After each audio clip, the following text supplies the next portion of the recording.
মোটামুটি সব কাজ হয়ে গেছে বলতে গেলে। সকালে সব যত সব বাসি কাজ থাকে হয়ে গেছে। এই যে বিছানা গোছানো হয়ে গেছে। এই যে হ্যালো এভরিওয়ান, তোমরা সব কেমন আছো? আশা করি ভালো আছো। আমি খুব ভালো। আমাদের স্বাগত। রোদ উঠেছে মানে ঠান্ডা পড়বে আবার। দেখো তোমরা, কালকে মানে আমার তো যেহেতু মিক্স নেই আর সিলও নেই, তো ওই বাড়ি থেকে মানে আমার মায়ের বাড়ি থেকে এটাকে মিক্সার করে নিয়ে এসেছি। কালকে করেছি, ফ্রিজে রেখেছিলাম, সকালে নিয়ে এসেছি।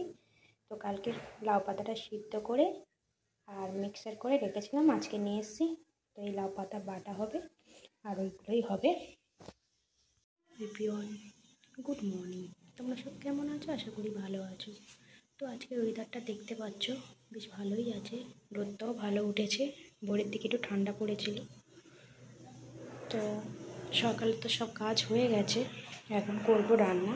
তার জন্য যে সবজি লাউ শাক বার করেছি, রেখেছি, কুমড়ো আর হচ্ছে ফুলকপি। এই যে এখানে ফুলকপি কুমড়ো আছে, এটা লাউ শাক দিয়ে, এটা কুমড়ো দিয়ে একটা তরকারি হবে। আর হবে ফুলকপি আলু দিয়ে মাছের ঝোল আর লাউ পাতা বাটা। আমি এখন খাবো, সকালে টিফিন করবো। এই যে রুটি আর ডিম সিদ্ধ হচ্ছে। তো তোমরা দেখো কী কী হয়। যে ফুলকপিটা সিদ্ধ করে নিয়েছি, এখানে কুমড়ো, লাউ শাক আর আলু কেটে নিয়েছি একটা নিরামিষ তরকারি বানাবো বলে।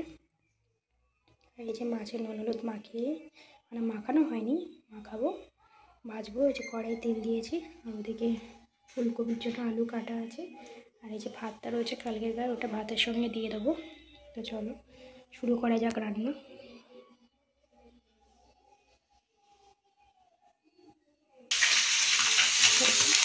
মাছ ভাজবো, মাছটা ভাজা হয়ে গেছে, ফুলকপিটা ভাজবো।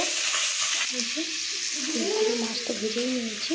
মধ্যে একটু তেজপাতা, একটু জিরে ফোড়ন দিয়েছি, কাঁচা লঙ্কা দিয়েছি, আর এবার একটু হলুদ দিলাম, স্বাদ মতো নুন, আর এবার দেবো জিরে গুঁড়ো, ধনিয়া গুঁড়ো, ব্যাস, আর টমেটো দিয়েছি।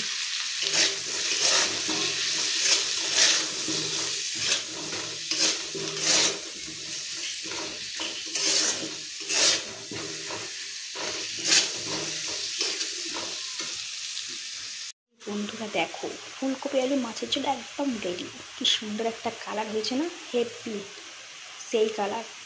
আর এখানে হচ্ছে ওই যে লাউ শাকের যে তরকারিটা বলেছিলাম, ওটা হচ্ছে, এই যে বসিয়েছি। এরপরে স্পেশাল একটা আছে লাউ পাতা বাটা। চলো এটার পরে ওটাও শুরু করি। তো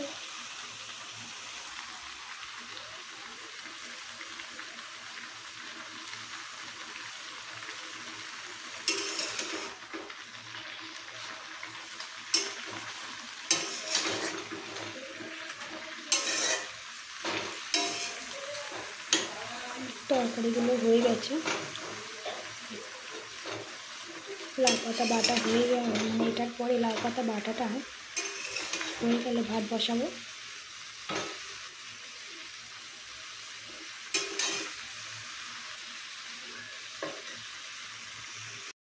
এই যে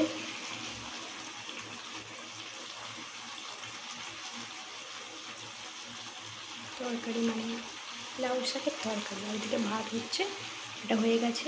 এবার করব স্পেশাল লাউ পাতা বাটা, মানে বেটে রাখা আছে, কিন্তু কড়াতে নাড়বো একটু তেল, কালো জিরে আর রসুন দিয়ে। বাদ বাকি সব কাজ আগে থেকেই করা আছে। এই যে লাউ পাতার বাটার জন্য কালো জিরে দিয়ে দিলাম। এবার দেবো রসুন বাটা, যে যেমন রসুন থেতো করে দিতে পারো, রসুন বেটে দিতে পারো।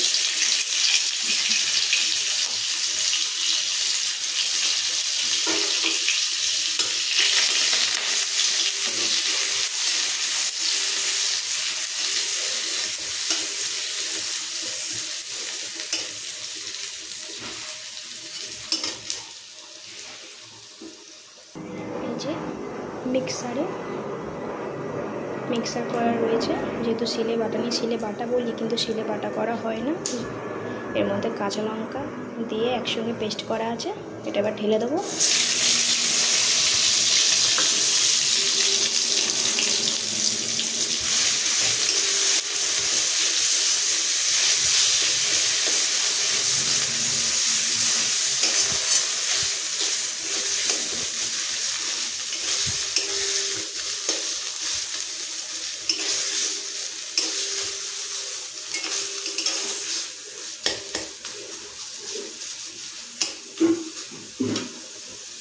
তো এর মধ্যে স্বাদ মতো নুন দেবো, আর একটু হলুদ গুঁড়ো দেবো সামান্য, আর চিনি দেবো, আর কিছু না। ব্যাস, এটা আবার যতক্ষণ না ডাই হবে, মানে শুকনো আসবে, ততক্ষণ নাড়তে থাকবে।